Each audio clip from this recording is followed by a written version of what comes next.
रामपुर जिलाधिकारी रविंद्र कुमार मादल ने गदमर पट्टी पहुंचकर दिव्यांग का कराया गृह प्रवेश। आपको बताते चलें, रामपुर जिलाधिकारी के निर्देश पर ग्राम प्रधान और सचिव ने भूल सुधार करते हुए अपने निजी संसाधनों से बनवाया था दुर्गा प्रसाद का मकान। विकास खंड शाहबाद के ग्राम गदमर पट्टी में रहने वाले दिव्यांग दुर्गा प्रसाद के लिए प्रशासनिक पहल के अंतर्गत बनवाए गए आवास का रामपुर जिलाधिकारी रविंद्र कुमार मादल ने पूरे विधि विधान के साथ गृह प्रवेश कराया है। लाभार्थी दुर्गा प्रसाद अपना मकान पाकर काफी खुश नजर आए और उन्होंने रामपुर जिलाधिकारी रविंद्र कुमार मादल की खूब सराहना भी की। लाभार्थी दुर्गा प्रसाद करीब 5 माह पूर्व ग्राम प्रधान और सचिव द्वारा प्रधानमंत्री आवास योजना की सूची से नाम काटे जाने की शिकायत लेकर रामपुर जिलाधिकारी के पास पहुंचे थे, जिस पर रामपुर जिलाधिकारी ने जांच बैठा दी और जांच में ग्राम प्रधान और सचिव को दोषी पाया गया था। जिलाधिकारी ने इन दोनों को भूल सुधार करने का अवसर देते हुए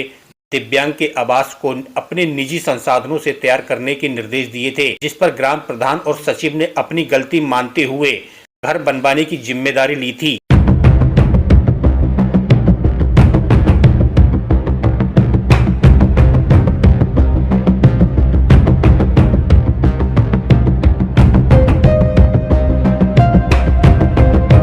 से 3 माह पूर्व भी मैं गदमर पट्टी में आया था।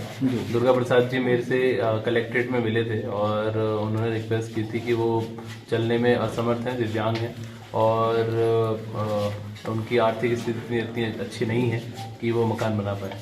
तो और उनका नाम भी प्रधानमंत्री आवास की सूची में था, जिसको हमारे जो यहाँ के प्रधान और सेक्रेटरी की लापरवाही के कारण उनका नहीं बन पाया।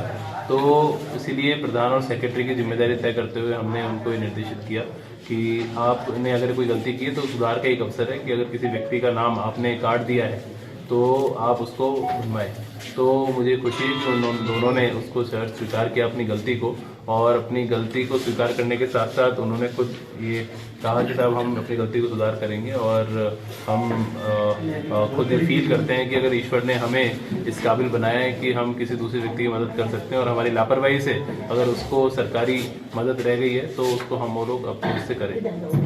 तो 3 माह पूर्व हमने इसके नींव रखी थी मकान की। आज ये मकान हमारा कंप्लीट हो गया है दुर्गा प्रसाद जी का। उनके चेहरे की खुशी, उनका पूरा परिवार, उनकी माता जी, सभी लोग बहुत प्रसन्न हैं और उनका जीवन आसान हो जाएगा आगे और उससे वो उनके पूरे बच्चों को, सब लोगों को बड़ी अच्छी सुविधा मिलेगी, राहत मिलेगी। तो हम सबके लिए बहुत खुशी की बात है। और इस प्रकार के हमने कुल 11 आवास अभी तक हमारे तैयार हो रहे हैं, जिसमें से आज ये दूसरा आवास है जिसका हम लोग लोकार्पण कर रहे हैं और आगे भी अभी कई सारे आवास हमारे तैयार हो गए जिसका हम लोग अगले वीक में भी लोकार्पण करेंगे। तो एक प्रयास है कि ऐसे लोग जिनको जो किसी कारणवश या किसी पात्रता की सूची में अगर सरकारी सहायता से वंचित रह जाते हैं तो उनको समाज के गणमान्य लोगों के माध्यम से, अच्छे लोगों के माध्यम से जो सामाजिक सहयोग करना चाहते हैं, अच्छे कार्य करना चाहते हैं, पुण्य कार्य करना चाहते हैं, तो उनसे हम जोड़ें और उनको इस प्रकार की सुविधाएं प्रदान करें जो कि लीक से हटके। आदरणीय मुख्यमंत्री जी द्वारा लगातार एक गरीब लोगों के प्रति संवेदनशील प्रशासन के रूप में हम लोग रहें और पब्लिक भी संवेदनशील बने, ये डायरेक्शन दिए जाते हैं। तो उसका ही हम लोग प्रयास कर रहे हैं अनुपालन कराने।